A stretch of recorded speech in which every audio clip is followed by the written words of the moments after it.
आज भारत में हर इंसान सुन रहा है कि भारत का रुपया कमजोर हो रहा है, लेकिन उसमें से 90% लोगों को आज तक ये नहीं पता है कि आखिरकार रुपया कमजोर क्यों होता है, कैसे होता है, कौन तय करता है कि कल तक आपके जेब में रखा हुआ पैसा कितना कमजोर हो जाएगा।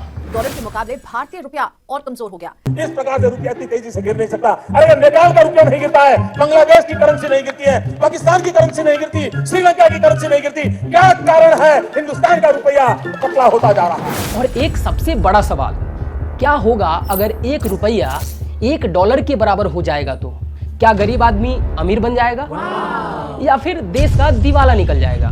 तो चलिए शुरू से समझते हैं रुपए की असली कहानी।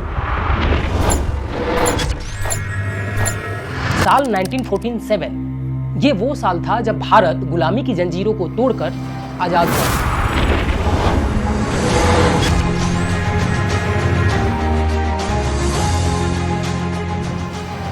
भारत को अंग्रेजों से तो आजादी मिल चुका था, लेकिन अभी असली लड़ाई बाकी था, और वो है देश में विकास की लड़ाई। देश में गरीबी, बेरोजगारी और भूखमरी अभी भी लोगों को परेशान कर रहा था, लेकिन उस समय भारत के लिए एक उम्मीद भी थी। देश के नेता सत्ता के लिए नहीं बल्कि देश को खड़ा करने के लिए काम कर रहे थे, और उसी में से एक थे भारत के प्रधानमंत्री लाल बहादुर शास्त्री, जो अपनी मेहनत और ईमानदारी से देश को आगे बढ़ाने की कोशिश कर रहे थे। लेकिन शायद भारत की किस्मत को कुछ और ही मंजूर था।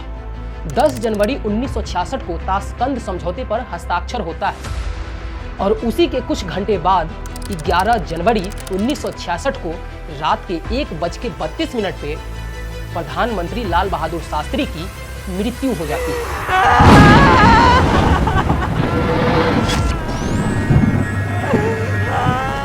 इस मृत्यु का कारण हार्ट अटैक बताया जाता है। भारत के लिए ये दौर बुरे सपने की तरह था, और अब देश के अंदर एक सवाल गूंज रहा था, और वो है अगला प्रधानमंत्री कौन बनेगा। सारे लोगों की बैठक होती है और वहां डिसाइड होता है कि देश का अगला प्रधानमंत्री इंदिरा गांधी बनेगी, और 24 जनवरी 1966 को इंदिरा गांधी प्रधानमंत्री पद पे शपथ लेती है। उस समय भारत का स्थिति इतना खराब था कि IMF और वर्ल्ड बैंक से मदद मांगनी पड़ती है। कहा जाता है कि उस समय IMF और वर्ल्ड बैंक भारत पे दबाव बनाता है कि अगर विदेशी मदद चाहिए तो रुपया का वैल्यू गिराना पड़ेगा, और इंदिरा गांधी IMF और वर्ल्ड बैंक के दबाव में आकर रुपया का डिवैल्यूएशन कर दिया। जिस डॉलर का दाम ₹4.76 था, उस डॉलर का रेट ₹7.50 कर दिया गया। यानी कि एक ही रात में रुपया का रेट 57% तक गिर गया, और देश में महंगाई और भूखमरी और ज्यादा बढ़ गया। अब सबसे बड़ा सवाल ये है कि अगर सरकार ही रुपए की कीमत तय करती है, तो आज जब रुपया लगातार कमजोर हो रहा है, तब सरकार उसकी कीमत बढ़ा क्यों नहीं देती है? लेकिन सच ये है कि आज का सिस्टम 1966 वाले सिस्टम से बिल्कुल अलग है।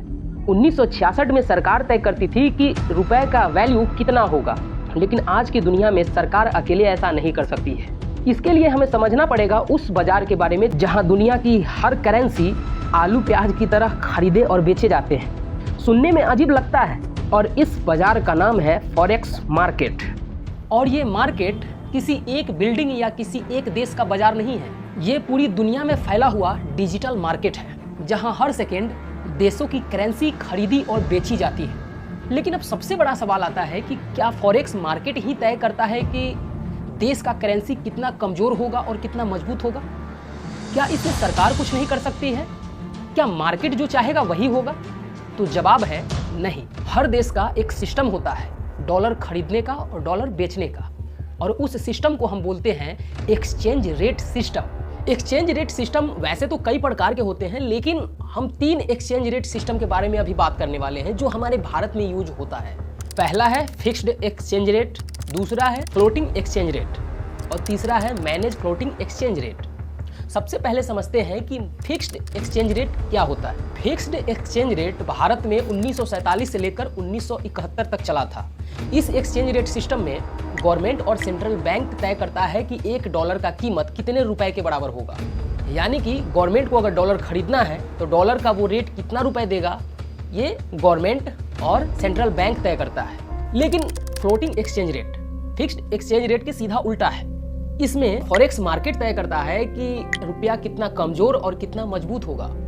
डॉलर का अगर सप्लाई ज्यादा है, डिमांड कम है, तो रुपया मजबूत होगा, और अगर डॉलर का सप्लाई कम है, डिमांड ज्यादा है, तो रुपया कमजोर होगा। इस एक्सचेंज रेट में मार्केट तय करता है कि आपके देश का करेंसी कितना मजबूत होगा और कितना कमजोर होगा। इसमें गवर्नमेंट या सेंट्रल बैंक कुछ नहीं कर सकता है। लेकिन तीसरा है मैनेज्ड फ्लोटिंग एक्सचेंज रेट। इस एक्सचेंज रेट में मूल रूप से मार्केट ही तय करता है कि आपके देश की करेंसी कितना कमजोर और कितना मजबूत होगा। लेकिन जरूरत पड़ने पे इसमें गवर्नमेंट और सेंट्रल बैंक इसमें दखल देता है। आरबीआई के पास पहले से ही करोड़ों अरबों डॉलर का भंडार रखा होता है। इस भंडार को हम लोग बोलते हैं फॉरेक्स रिजर्व। ये रिजर्व तभी यूज किया जाता है भारत में जब भारत का पैसा कमजोर होने लगता है। तो आरबीआई इस रिजर्व को फॉरेक्स मार्केट में उतारता है और डॉलर के सप्लाई को बढ़ा देता है, जिसकी वजह से रुपया स्टेबल हो जाता है या मजबूत होता है। लेकिन इस चीज को भी आरबीआई कुछ हद तक ही कर सकता है। और आज भारत में मैनेज्ड फ्लोटिंग एक्सचेंज रेट चल रहा है।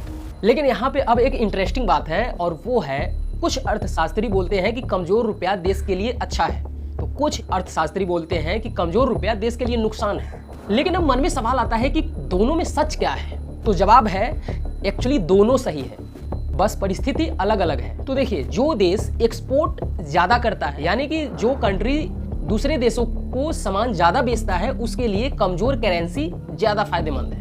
क्योंकि जब उसके देश का करेंसी कमजोर होगा तो उसका सामान विदेशों को ज्यादा सस्ता लगेगा और उसका सामान विदेशों में ज्यादा बिकेगा। लेकिन भारत की कहानी कुछ अलग है। भारत एक्सपोर्ट ड्राइवन कंट्री नहीं है, वो इंपोर्ट डिपेंडेंट कंट्री है। भारत जितना सामान बेचता है उससे कई गुना ज्यादा सामान खरीदता है। तो ऐसे में जाहिर सी बात है रुपया का रेट घटेगा। जब रुपया कमजोर होगा तो फॉरेन ट्रेड करना भारत के लिए काफी महंगा पड़ेगा। अब जरा इमेजिन कीजिए आपकी कल आप मॉर्निंग में उठेंगे तो आपको पता चलेगा कि $1 1 रुपए के बराबर हो गया। फिर क्या होगा? फिर तो मजे ही मजे हैं भाई। हर चीज सस्ता हो जाएगा, कितना मजा आएगा। जो आईफोन 1 लाख का था वो 1000 रुपए से लेकर 1200 रुपए तक मिल जाएगा। जो कार 60 लाख का है वो 60,000 में मिल जाएगा। सोचिए कितना मजा आएगा। लेकिन जरा रुकिए, आगे की बात सुनने में आपको शौक लगने वाला है। सिर्फ सामान का रेट नहीं घटेगा, आपका सैलरी भी हीरो से जीरो हो जाएगा। जिसका सैलरी 50,000 होगा उसका 515 से 520 रुपए हो जाएगा, और जिसका सैलरी 20,000 होगा उसका सैलरी 210 से 220 रुपए हो जाएगा। और फिर जो सामान सस्ता हो गया है उस सामान को खरीदने के लिए उतना ही परिश्रम करना पड़ेगा जितना पहले करते थे। देखिए, किसी देश के करेंसी की कमजोर होने का ये मतलब नहीं है कि वो देश गरीब है या फिर कभी विकसित नहीं हो सकता है। अगर ऐसा होता तो जापान और चीन आज दुनिया का सबसे बड़ा अर्थव्यवस्था बनकर खड़ा नहीं होता। लेकिन भैया, हम तो हैं इंडियन, हम तो यही चाहेंगे कि हमारे देश का रुपया इतना मजबूत हो कि पूरी दुनिया रुपया की तरफ उसी सम्मान से देखे जिस सम्मान से लोग डॉलर को देखते हैं। तो गवर्नमेंट को इस पे कुछ ना कुछ तो करना पड़ेगा भाई। तो आप लोग कमेंट करके जरूर बताइएगा कि ये वीडियो आप लोगों को कैसा लगा और हम नेक्स्ट वीडियो किस टॉपिक पे बनाएं। और हमारे इस वीडियो को लाइक, चैनल को सब्सक्राइब कर लीजिए, क्योंकि हमें इससे मोटिवेशन मिलता है ताकि हम अगले वीडियो के लिए और ज़्यादा मेहनत कर पाएं और बढ़िया तरीके से आपको समझा पाएं। तो मिलते हैं दोस्तों नेक्स्ट वीडियो में, तब तक के लिए जय हिंद, जय भारत।